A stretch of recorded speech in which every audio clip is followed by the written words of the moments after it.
friends. I am so tickled you stopped by today for gluten-free pastry basics. Today is day one, and we're going to talk all about the flours in my flour blend, why they're there, what purposes they serve, and how they work with each other. We're also going to talk all about how to measure them to make sure that your pie crust comes out perfect every single time. One of the things I love about this flour blend is that brown rice flour is the main component in the blend, and I didn't have to use white rice flour to get a light fluffy texture. In fact, that hole, the outer coating on the rice, is where all of the nutrition is packed, and we grind it and break it all apart so it's available for our bodies and it's readily usable. That's what this flour blend is based on. So while I don't think that you should be eating pie for breakfast every day, if you are going to eat pie, let's make it as nutritious as possible, but still have that wonderful texture that you're after. So I have tried all kinds of flours. I have tried all kinds of starches. I thought, when you make a real fluffy or flaky crust with conventional flour, with wheat flour, you want to use a white flour. So I tried a white rice flour, and it actually comes out grittier and it doesn't have near as nice a texture. So I'm really tickled that we're able to pack as much nutrition in to our treats as possible.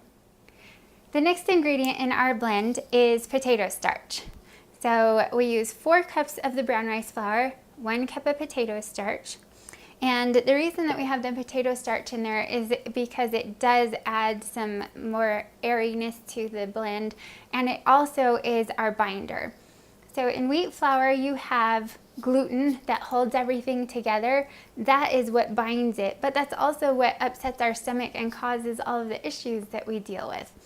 So since we don't have that gluten, we have to put something in that helps hold everything together. So the potato starch helps with that, and it just gives it a light texture. The next flour is the sweet white rice flour, and this flour is also really sticky. You can, if you don't find it under the name of sweet white rice flour, then you will find it under Mochi flour or the brand Mochi Co. It's also called glutinous rice flour in some places. I believe down in Australia and some places in Europe they call it that. The only reason it's called glutinous rice flour is just that it means it holds together. It's a really sticky rice. So I do use the white rice on that one, but this is also there as a binder. It holds things together. It gives it a really nice texture. So that's why that's part of the blend. And last but not least, we have coconut flour. And the coconut flour, the thing that if you've ever played with coconut flour before, you know this is a thirsty flour. So the rice flours absorb really slowly, and so I wanted something in there that could give it a little more fiber and it could absorb a little faster. So that's why the coconut flour is in there. And by using those 4 ingredients together, you will get a really wonderful multi-purpose flour.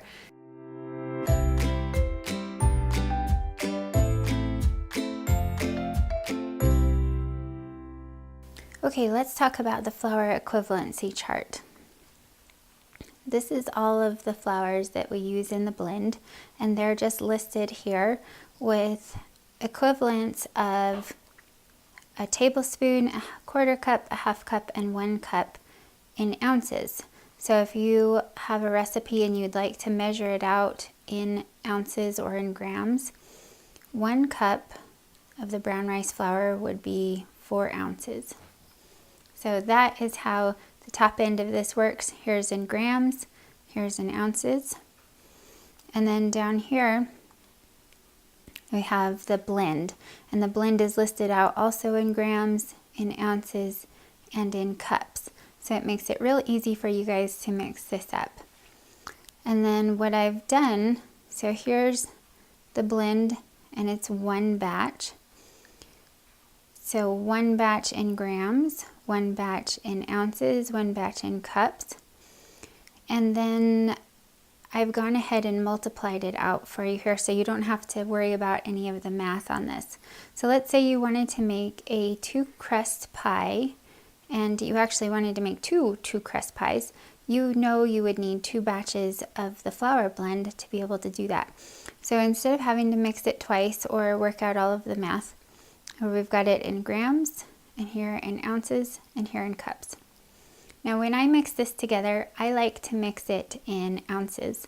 And the reason is that the math is real simple on it and it's real easy to calculate. So for one recipe of the flour blend, it's got 16 ounces of the brown rice flour. 16 ounces is 1 pound. So one recipe of the blend is 1 pound of the brown rice flour. 2 batches of it is 32 ounces, that's 2 pounds, and so on and so forth. So it doesn't matter how many times you're going to multiply it out, you're going to use 1 pound of flour per multiplier. So if you're doing the times 12, you know it's going to take 12 pounds of the flour, of the brown rice flour. And I buy my brown rice flour in bags from Azure Standard. They come in 25-pound bags, and so 12 is just perfect. It's just a little less than half of a bag. And the other reason that I like to do this one here, and then 12, is that the sweet white rice flour comes in 24-ounce packages. Let me show you here. This is how I buy the sweet white rice flour, and it's a 24-ounce package. So since I can't buy these in bulk, I just get these packages of it. It's 1 package of the sweet white rice flour, 12 pounds of the brown rice flour. Potato starch is really easy. You just get a bowl and measure out a couple times. So if I were doing this, I would say, okay, the first time I'm going to measure out 30 ounces, the second time I'm going to measure out 44.4 ounces. And that way it's just really simple math.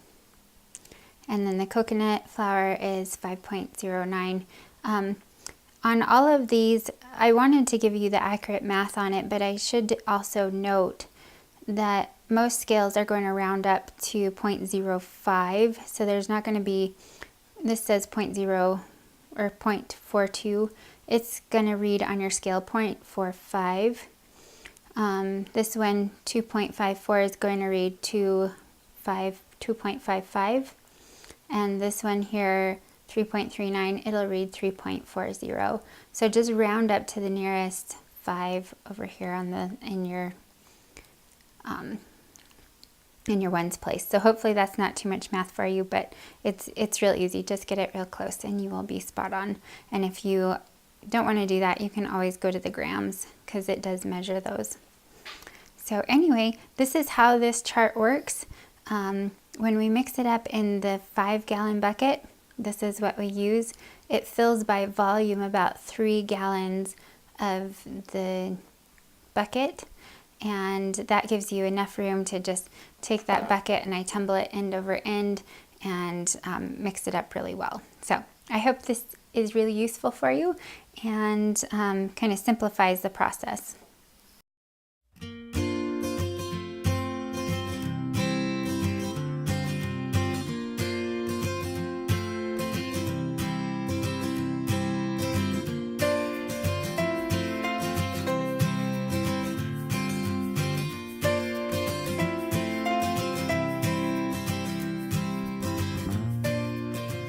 Now we've got our flour blend all blended up, so let's talk about what we can use it for and then how to measure it out. So this flour blend is really great for my muffins, my waffles. I've also been working on bread recipes and cake recipes, and now we're going to be able to use it for the pie crust and crackers. There's so many things that we're able to use this blend for. So eventually I will have a complete cookbook for you guys all around this flour blend. That is the reason that I go ahead and mix it up in that, times 12 measurement, because then I have 3 gallons worth in volume all in that bucket ready to go, and we can just bake. It's super simple and it only takes a few minutes to mix up. When we were testing this recipe, I noticed a really big variance in a very small amount of flour. So there's not a lot of tolerance to kind of scoop quickly with, or have the kids measure it out real quick and have it come out the same. And I really want to make sure that when you bake my recipes, you can count on it.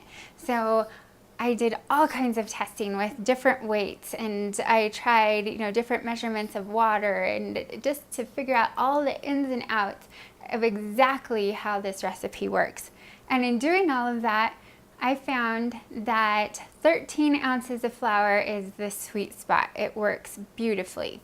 So I'm going to show you how to measure your flour out. And then if you don't have a kitchen scale, don't run out and buy one just for this recipe. I will show you how you can get really close. And then as we go through this course, you'll find out exactly how to play with and manipulate your ingredients so that you come out with a perfect pie crust every time. Okay, we're in a big floury mess here, but I've got my kitchen scale and I have my 1 cup measurement, which is probably what you use for most of your recipes. And I want to show you the differences in measuring and how to measure it accurately. So I'm going to put this on here, make sure it's zeroed out. Now, if you don't have a digital scale, you can actually use, you just weigh it and then you'll have to subtract that weight from the total weight. Okay. All right, so that's at 0 now. Now let's look at this cup and what happens when we measure it differently. Okay, so I've just scooped it up and I'm going to now push with the back of the knife and see what the weight is. Whoops, let's not cheat. So this is 4.65. Now if we fluff up the flour real good and we make sure everything is light and airy, we scoop ever so gently and just enough to fill up that cup. Being careful to scrape with the back of the knife and not press down into it. And we come up with about 4.5. That's ½ an ounce difference between just depending on how you scoop. Now what if we take this and we really push into it here? I want to show you just how dense rice flour can become. So if we really compact it, which I know none of you are measuring your flour this way, but if we really compact it, that's up to 5.25, so 5¼ ounces right there. So let's talk about the right way to measure out your flour for this recipe and any other recipe where the tolerances are much smaller. Now if you have a kitchen scale, it's super easy. So we're going to, let's say we need, let's say for a recipe we needed 4 ounces. We're just going to take any kind of a scoop, make sure you zero it out here, take any kind of a scoop. And the great thing is you don't have to be real accurate because it'll tell you when you hit that 4 ounce mark. Okay, so we're almost there.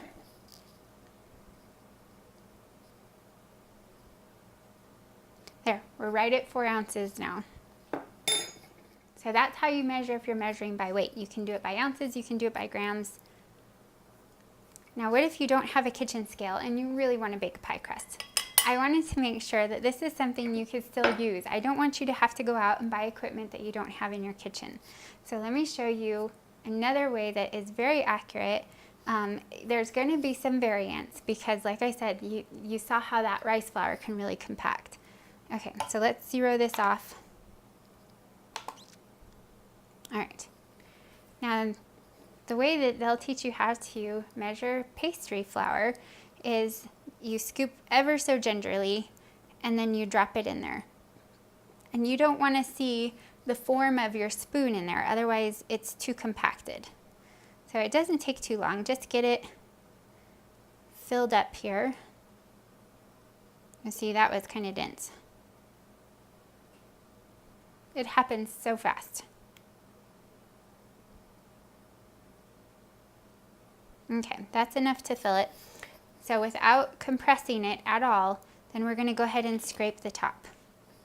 And let's see where we're at now. So we're really close to 4 ounces here, just barely under.